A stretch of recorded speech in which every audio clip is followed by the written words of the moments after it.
욕실에서 수도꼭지를 틀고 따뜻한 물로 얼굴을 헹굽니다. 몇 초 후 수도관에서 시끄러운 소음이 들리네요. 그러더니 순간 얼음 조각들이 여러분의 손에 떨어집니다. 놀라서 펄쩍 뛰어올랐는데 벽 뒤에서 이웃이 비명을 지르는 게 들렸어요.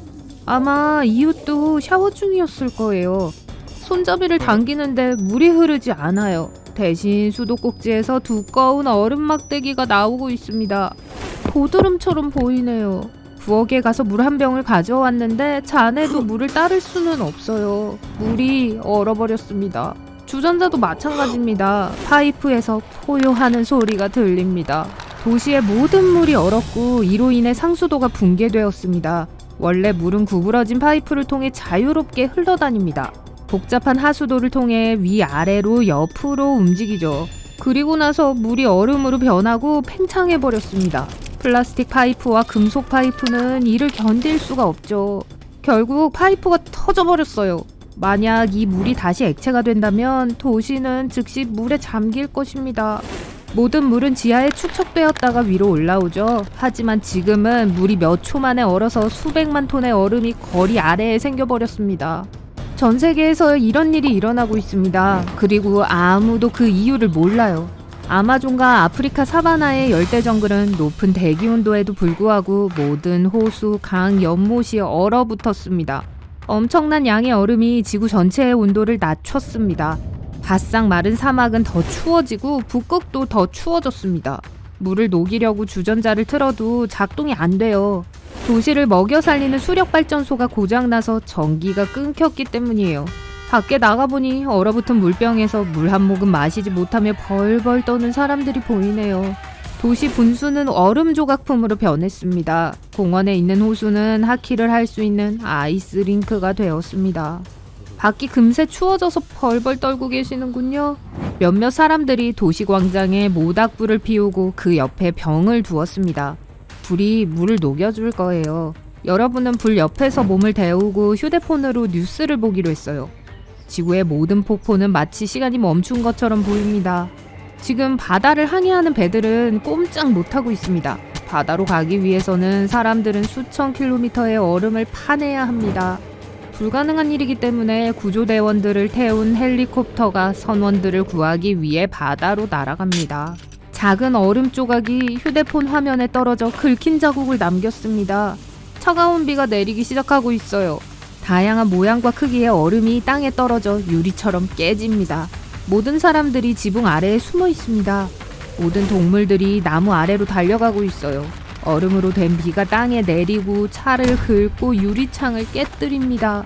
비가 그치자 붕괴가 시작되었습니다. 날카로운 얼음 덩어리가 여러분 발 밑에서 밟히고 있어요.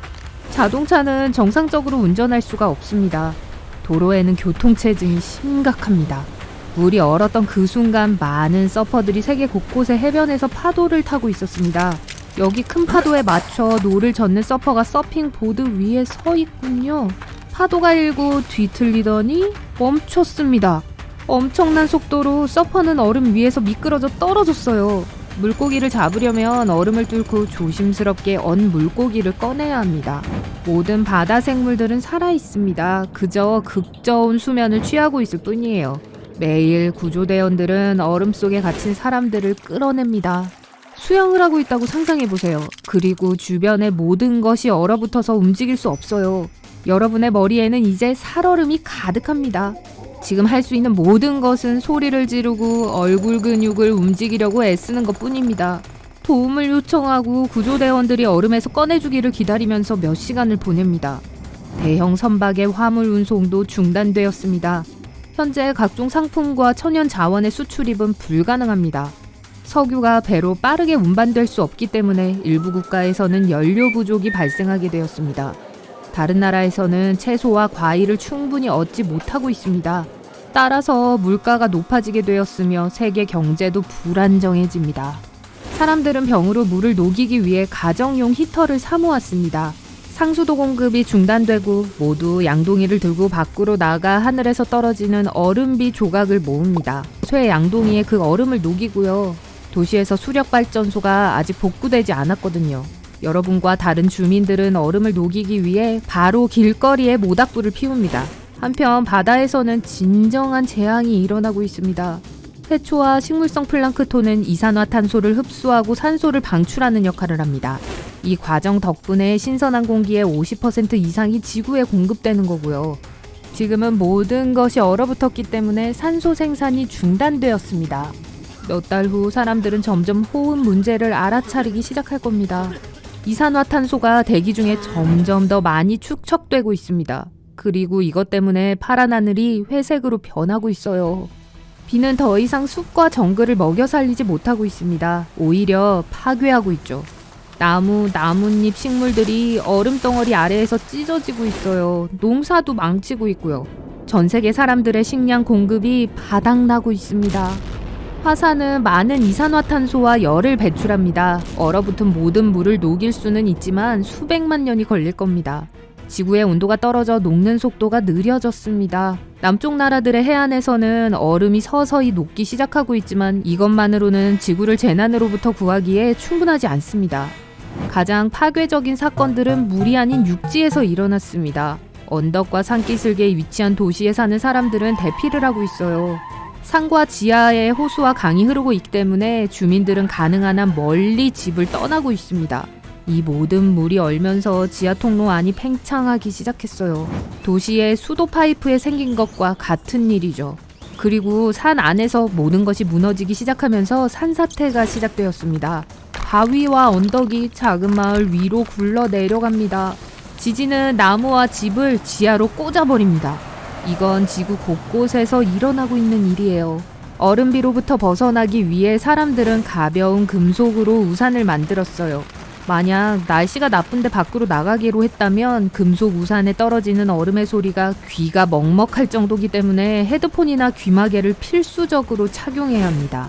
식물과 농작물을 얼음으로부터 보호하는 것도 필수적입니다. 사람들은 농장과 들판 위에 거대한 투명한 돔을 놓았어요. 돔에는 투명한 고강도 원단이 장착되어 있습니다. 얼음 조각들은 원단을 찢지 못하고 돔 위에 남게 돼요. 태양이 얼음을 녹이기 시작하면 얼음은 배관망으로 스며들어 땅에 물을 줍니다. 과학자들은 초강력 전기 충전소를 만들어 바다의 여러 곳에 설치를 했어요. 정거장에는 바다 깊이 긴 터널을 만드는 큰 드릴이 갖춰져 있어요. 그리고 나서 강력한 원자로가 그곳에 놓입니다. 이 충전소에는 방사선이 물에 들어가는 것을 막기 위해 보호막으로 덮여 있습니다. 일단 원자로가 작동하기 시작하면 주변에 물이 녹게 됩니다. 엄청난 양의 물이 녹으면 원자로는 바다에서 제거되고 그 후에 따뜻한 물이 얼음물을 데우기 시작합니다. 이 과정은 수십 년이 걸립니다. 바다가 녹고 있는 동안 도시 사람들은 하수도를 다시 설치하기로 했어요. 먼저 강력한 히터를 각 집에 설치해서 얼음을 천천히 녹입니다. 그리고 나서 배관공들은 부서진 파이프를 새 것으로 교체합니다. 지구 기온은 서서히 회복되고 있습니다. 하지만 얼음처럼 차가운 비는 계속 내리고 있어요. 이 문제를 해결하기 위해 과학자들은 무해한 화학 시약을 합성해냈습니다. 매일 초음속 비행기가 비구름을 통과해 날면서 작은 얼음 덩어리를 물방울로 바꾸는 물질을 분사합니다. 바위에 얼었던 물이 천천히 녹으면서 새로운 산사태를 유발하게 되었습니다. 지진으로부터 탈출하기 위해 지진학자들은 지하수의 활동을 감시하는 스캐너를 만들었습니다. 이 스캐너는 얼음과 지면의 온도, 공기와 토양의 밀도에 대한 데이터를 처리해서 지진 모델을 만들어주기 때문에 사람들은 재난이 언제 시작될지 미리 알 수 있습니다.